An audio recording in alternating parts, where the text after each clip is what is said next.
He was interested, he was reaching out, he was texting you, he was planning the dates, and then something changed. And you have no idea what you did wrong. Don't you worry, because today I'm going to explain exactly what happened and how you can avoid to find yourself in these kind of situations. But before we start, I want to quickly remind you that I have created a whole Queen Code Academy where I'm teaching you exactly how to become the woman men are afraid to lose. So if you're tired of dusty men and bare minimum behavior, the link is in the description below. Join my academy now. The number one mistake most women do in the early dating stages that make men run away immediately is giving the where do we stand pressure. Yes, I get it. You want to know where you stand. You want to have clarity, and the uncertainty in dating is an uncomfortable phase, right?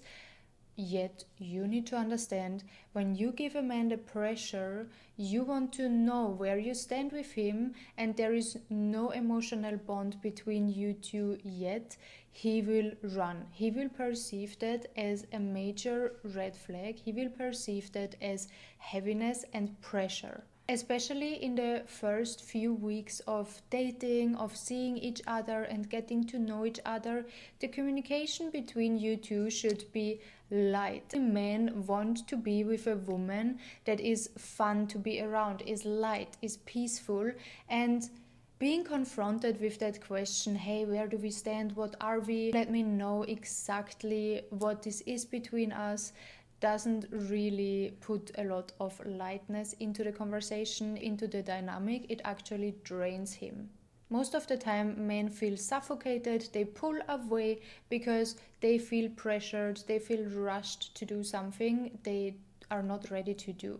The other thing you need to be very clear about, you as the woman can never force or rush or speed up the process for a man to want to commit. There will be a man who wants to commit within 1 or 2 days, weeks, and then there will be men who will not commit even after months. You need to set your own rules, standards, boundaries, and timelines. And if it is for you out of those timelines, you don't need to pressure him, you simply disappear, withdraw, you pull back. That's the move a good woman, a high value woman is doing. She pulls back, she removes access to herself. If he then wants to step up, okay, but you do not remove access to make him commit. You do not remove access and pull away to make him change his mind. You do that because you protect your space, your time, your values, and your standards. And another quick side note, if a man is giving you mixed signals, you're unsure, you don't know where you stand, then that itself is already a red flag and should tell you already this is not your man. He's not that interested in you. Because a man who is really interested in you, who wants you, believe me, he will not give it a chance, you doubting about him wanting you. He will do everything possible so there will not come another man to take you away from him. Number 2, confrontational texting. I already mentioned in the first point. Texting, conversations, communications, especially in the first few weeks, should be light, easy, fun. So if a man suddenly takes a few hours to reply or disappears for 1 day, your reply should never be, why are you ignoring me? Your reply should never be making drama, because that's definitely pushing him away. Your next move is to withdraw, tell him this doesn't work for me, it doesn't align. That's it. You do not send him a confrontational text and expect him to change on that. Men do not emotionally bond very quickly. It takes time for them to bond. So any kind of inconvenience, drama, or pressure will make him want to run away, pull away, and not be interested anymore. Number 3, constant negativity and complaining. I get it. Sometimes we just want to vent, we want to let out what happened in our days. But for that purpose, you have friends, you have your girlfriends, you have other people you can do that with. You do not need the person you are seeing, the person you're dating, drain with your negativity and complaining and your problems. This is not the right time. If you're married, if you're in a relationship, okay, another thing. But in general, understand that men want to be with women because we bring that lightness into their life. We bring that peace, that kind of soft cushion that men come to after a hard day on the grind outside in the wild. So, of course, if you're constantly complaining and being negative, he doesn't really get the benefit of being around you.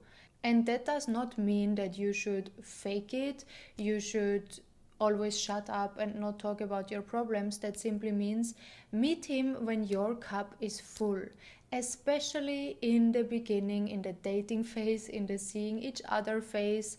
Just meet him when your cup is full, when you feel good about yourself, about your day, when you have been rested and relaxed, when you feel full. Then you meet with that man to give back, to give him your warmness, your appreciation, your lightness, your essence of being a woman. And if you're in general a negative person, you're always pessimistic about things, then you need to look at yourself first and ask yourself, why do you hate your life so much? What can you do to change your life first? Because anyways, in my opinion, you should only do dating when you are in a position, in a place in your life where you actually do enjoy your life. You are a full and whole person, and another person can only complement you, can give you the cherry on top, but not fulfill you or your life. You should never look for a man to rescue you, change your life. You should look at it more from the perspective of, my life is already so good. Why would I allow a man that does not make it even better? That's the mindset you need to get. And I'm sure now you're wondering, okay, but in previous videos you told me to bring up my problems to my man or the man I'm dating and see if he's actually a provider, see if he's solving my problems. Yes, do that without complaining and being negative all the time. You're being the positive girly. You're being so good and nice and easy to be around. But here and there in your life are coming up some inconveniences, and these are the moments you can bring up to him. You can start with small things and ask him for help. But you always do that without sounding demanding, without complaining, without being negative. You just offer him to help you because he's such a great person. He's the only person that is so good in solving problems that you know could help you with these things. That way you're not complaining, you're actually pushing his ego. And that brings me to our next and fourth point, which is lack of appreciation. The number one thing a man wants is to feel respected and appreciated. This means when he's planning a date, for example, a simple and warm and genuine "Thank you so much, I enjoyed it a lot. This restaurant was great. I knew you had such a great taste," goes a long way. If you always have the mindset of "as you should do that anyways," he will most likely and very quickly not feel motivated anymore to do more for you. Many women joined my academy with the mindset, I need to punish a man if he didn't do well. I need to not show him too much appreciation, because if I'm showing too much appreciation, he might feel comfortable and he will stop doing things. And that's very, very wrong. It's the exact opposite. Men, when they feel appreciated, they are motivated to do more. The more they feel appreciated, the more you push their ego, the more confidence they get, and the more they want to prove to you that they're actually dead men. The more you tell him what a great person he is, that he is such a good gift giver, that he is so generous, that he is so kind, the more he actually wants to step up and be this kind of man for you. Men always want to prove to you that they're actually what you think they are. If you tell him that he is bad in gift giving, that he is never good enough, that's what he believes, and he has no motivation to show up better. If you just started dating and you're acting entitled, you're demanding, and you're not appreciating his efforts, he will think, what's the point? And it's very unlikely for him to continue putting in the efforts. Next point, number 5, playing too hard to get.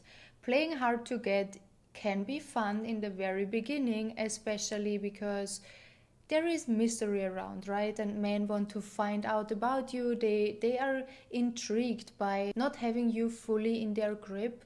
They want to chase and they want to do more. They want to pursue. But when you're playing too much, hard to get, it very quickly gets uninteresting for men. Especially in cities like Dubai, where there are many beautiful women, and here are also many women very easy to access. Makes a man think, why would I put in this effort with a woman who is playing these games? This means if you keep replying only after a few days, he will not be interested after a while. If you're constantly replying cold, disinterested, or acting like you're too busy to actually see him, he will be assuming that you're simply not that interested, okay? Men are wired differently. I can't emphasize this enough. A woman would probably start to pursue, especially if she's a bit traumatized or she has some attachment issues, then she would pursue. But men, they are not going to pursue when they feel like there is not enough interest, and he is anyways not getting what he needs from this connection. I'm not talking about sex here, okay? If he only wants sex, you will know very early, and if he leaves because he doesn't get what he wants, goodbye. Honestly, goodbye. Men who just want to sleep with you, goodbye. They're anyways not interested in a real serious relationship, and they're also not going to give you gifts or spoil you. These are bullets that you need to dodge as soon as possible. So yes, don't be too available, make it interesting, be a bit mysterious, but also don't act like you're not interested at all. No man with a healthy, normal mindset would chase a woman that is not interested in him, okay? There always need to be this, she's interested, but she is just hard to get a grip on. She is so actually busy with her life. Next point and mistakes most women do, number 6, oversharing too much too soon. I am so guilty of doing this. I love to talk, I love to share everything, and I love to bond with words. I love to bond with sharing my experiences, my traumas, my family history, etc., etc. But girls, let's be honest. If you think logically, no man wants to hear about your whole family drama. If he is not emotionally bonded, would you want to hear his whole family drama, his biggest insecurities, and his biggest secrets? No, you don't. Why? Because it feels heavy and you don't know that person yet. In general, in the early dating stages, I always recommend to not talk too much about yourself. Act interested in his life, always say, wow, that's crazy, wow, that's insane, nod and smile and be so interested in him. Let him overshare, because first of all, the less you share, the more mysterious you are, and the more he will start to think about you once he is at home. He will think, wow, she asks so much about me, but I don't really know anything about her. And the more he thinks about you, the more he will emotionally bond with you. And the next point is, you don't know this man. The more you share about your private life, about your insecurities, about your vulnerabilities, the more vulnerable you become to potential manipulation tactics, for example. You always want to keep in your mind that you don't know the person well enough. If you don't know this person since years, you don't know the person well enough to overshare. Apart from that, he doesn't want to hear it anyways. Only narcissists and really toxic people would want to know your deepest secrets, your family dramas and insecurities, because that's how they're going to manipulate you. They're using the information against you. But apart from those men, nobody wants to know about these things early on. Don't give emotional baggage to a man that you don't know well enough. That's it. The next point, I think number 7. I don't know why I need to mention this, but I see it all the time in the cafes, in the restaurants, the girls who are glued to their phone, texting with other people, being on social media, scrolling, checking their notifications. Like, what are you doing? If you're not interested in that man, minimum act like it. It's not that difficult. If you want something out of this dynamic, you need to give him minimum your attention. And if you're constantly on your phone, it's such a red flag. A healthy man would be so repelled by that, and he will be like, okay, this is not a high value woman. This is not a woman I want to spend more time with. Very easy, very simple. When you're on a date, turn your phone on silent, put it in your pocket, in your bag, or if it's on the table, turn it around. Number 8, creating unnecessary drama, not only with him in your life or with the bartender or with people around you, or talking about drama in your friends circle, in your family. Just leave the drama out for the first few weeks, months, until you're fully committed, okay? No man is actually into a drama queen. Men, as I said earlier, are looking for a woman that brings peace to their lives. And if you come with drama every time there is something coming up, first of all, it's very masculine. It's a very masculine trait. Let's say you're in a restaurant and the waiter brings the wrong food or spills water over your dress, whatever. Don't be that drama queen. Yes, be disappointed, but let him sort it out. Let him do the drama. Let him sort it out for you. Let him lead the situation. You look at him and you say, oh no, oh my god, my dress is wet. Or, oh no, this is not what I ordered. But I will try. He should step up and solve these things for you. That's exactly what I mean. All the other videos when I talk about let the man solve things for you, give him a problem, or when there are problems in a situation where you're together, let him solve it for you. It's very simple. Don't step up, even if you think you can solve it more easy, more quickly. Let him. Give him the trust that he can solve it for you. That's another way to push his ego, make him feel masculine, and make him feel like he is in the right role next to you. Next point, number 9, which is a very, very big one, having no life outside of the relationship. High value men who are also busy with their lives, they want a woman who has her own life going on. These men do not want to be with a woman that is revolving their whole life around them. It's highly attractive when a woman has her own hobbies, her own friends group, her own passions that she won't cancel just to be with him. If your whole world and existence revolves around how to get a man, to get a relationship, to be married, to find a husband, he will notice, and a good man will be repelled by that. It usually comes across very clingy and codependent, and it takes away all the mystery, the pull and push, the whole dating experience in the beginning that makes men actually fall in love. And the last point, number 10, being indecisive or giving mixed signals, but better said, not communicating clearly. If you're not communicating clearly with a man and you're just dropping hints about how you feel and you don't make it clear, he will not be interested. This confusion will always, after a while, outweigh his interest in you.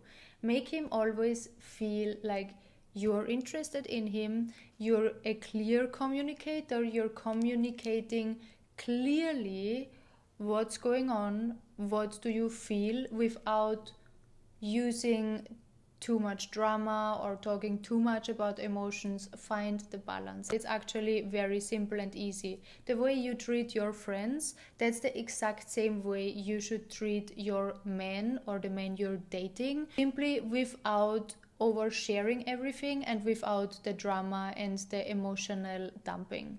That's something you only do with friends, but apart from that, treat him like a friend. Actually, treat him like his friends treat him. They don't overshare emotions, they don't dump their emotions and their dramas. They enjoy their company with each other. They call them out when something is wrong, very clearly, dry, and they make things clear. They know exactly if they like each other or not, if they're going to hang out or not, and if they don't like each other, they're not hanging out. Very simple. And that's the way you should also treat a man. Otherwise, if you're giving him these mixed signals, chaos, etc., even though he might like you a lot, he will get overwhelmed with it and will lose interest. You need to also understand these men you want to date, which are highly successful, having great communication skills, having a great character in general, and know what they want. They are not playing with confusion, games, etc. They do not have time for this. They know exactly what they want. And if there is a woman that is playing hard to get, hot and cold, giving mixed signals, etc., etc., he doesn't have an issue with moving on and giving another woman the chance to get to know him. Anyways, I hope this could help. As I already mentioned in the beginning, if you want to know how to become the woman that is putting herself on the pedestal and makes men be obsessed with them because she is obsessed with herself, I have the full blueprint in my academy. If you want to join, click the link below. Thank you so much for watching, and I see you in my next video. Bye bye.